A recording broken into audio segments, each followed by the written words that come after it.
হে বন্ধুরা, কেমন আছো সবাই? আশা করি সবাই অনেক ভালো আছো। তো আজ আসলাম আবারও 3টি মুভির কালেকশন নিয়ে।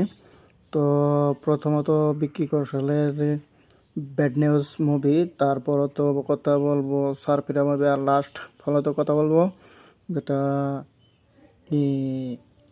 কালকি মুভি, যেটা প্রবাসের 5 ভাষায় রিলিজ করা হয়েছে। সেই মুভি নিয়ে কথা বলবো, বড় বাজেটের মুভি। তে আজ 25 দিন চলে ওই মুভির, আর সারফিরা মুভির আজ মূলত 10 দিন, আর ব্যাড নিউজ মাত্র 3 দিন চলে। তো এই 3টি মুভির কালেকশন নিয়ে কথা বলবো। তো সেই হিসেবে ফার্স্ট মুভি যেটা হবে সেটা হলো বিকি কৌশলের ব্যাড নিউজ।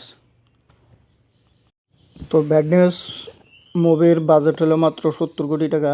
তো 70 কোটি টাকা হিসেবে ব্যাড নিউজ মুভিটা ভালোই ইনকাম করতেছে। সেই হিসেবে দেখা যায় যে আজ প্রথম দিন থেকে আজ 3 দিন চলে। আজ 3 দিনে ইন্ডিয়া নেট কালেকশন করতেছে 11,40,00,000 টাকা। আর অল ইন্ডিয়া নেট কালেকশন হলো 30,20,00,000 টাকা। তারপরে ইন্ডিয়া গ্রস কালেকশন হলো 34 কোটি টাকা। আর তারপরে তো এই মুভিতে বিদেশ থেকে ওভারসিজ মার্কেট থেকে কামাইতেছে যারা 6,30,00,000 টাকা। তারপরে 3 দিনের ওয়ার্ল্ড ওয়াইড মার্কেট কালেকশন বলে আজ 3 দিনে world wide market box office collection হলো 43 কোটি টাকা। এই মুভিতে 3 দিনে 43 কোটি টাকা ইনকাম করে নিছে, যে মুভির বাজেট হিসাবে দেখা যায় ভালোই ইনকাম করছে। তো মুভির বাজেট হলো 70 কোটি টাকা। তো 43 কোটি টাকা 3 দিনে ইনকাম করছে। দেখা এই মুভিতে হয়তো ব্লকবাস্টার হওয়ার আছে, চান্স আছে এই মুভিটা। তো তারপরে যদি আমরা কথা বলি তে সারফিরা মুভি, যেখানে বড় হিরো, বড় কাস্ট, যেখানে দেখা যায় যে অক্ষয় কুমার বলিউডের খিলাড়ি কুমার। তো সেখানে সারফিরা মুভি 70-80 কোটি টাকা দিয়ে 80 কোটি বাজেট দিয়ে সিনেমাটা তৈরি করা হয়েছে। এই হিসেবে দেখা যায় যে অক্ষয় কুমারের সারফিরা মুভিতে ওইরকম একটা ভালো মার্কেট ধরে রাখতে পারে নাই। দেখা যায় যে অক্ষয় কুমারের মুভিটা হয়তো মানুষের পছন্দ নেই, এই জন্য এটা তামিল মুভি, যেটা হলো যারা সারা রায়পুত্রর রিমিক মুভি। তো এই হিসেবে দেখা যায় যে মানুষে ওইরকম একটা সিনেমাটা পছন্দ করে নাই আর কি, এই হিসেবে ইনকাম করতে পারে নাই। তো যাই হোক, আজ সারফিরা মুভির 10 দিন চলে, 10 দিনে কত টাকা ইনকাম করলো সেই বিষয়ে কথা বলি। ওইগুলি বাদ, এখন 10 দিনে ইন্ডিয়া নেট কালেকশন করতেছে 1,80,00,000 টাকা। আর অল ইন্ডিয়া নেট কালেকশন করতেছে 24,55,00,000 টাকা। আর অল ইন্ডিয়া গ্রোস কালেকশন হইতেছে 30 কোটি টাকা।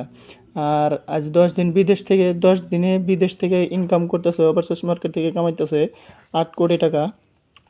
আর 10 দিনের total world wide box office collection হলো 37,85,00,000 টাকা।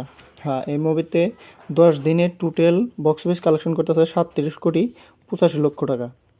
তারপর আসি কল্কি মুভি নিয়ে। তো কল্কি মুভি 5টা ভাষায় রিলিজ করা হয়েছে। যেখানে 5টা ভাষায় রিলিজ করা হয়েছে, কল্কি মুভিতে বড় বড় স্টার কাস্ট আছে, যেখানে অমিতাভ বচ্চন, কামাল হাসান, দীপিকা পাডুকোন, দিশা পাটানি, আরও প্রভাস।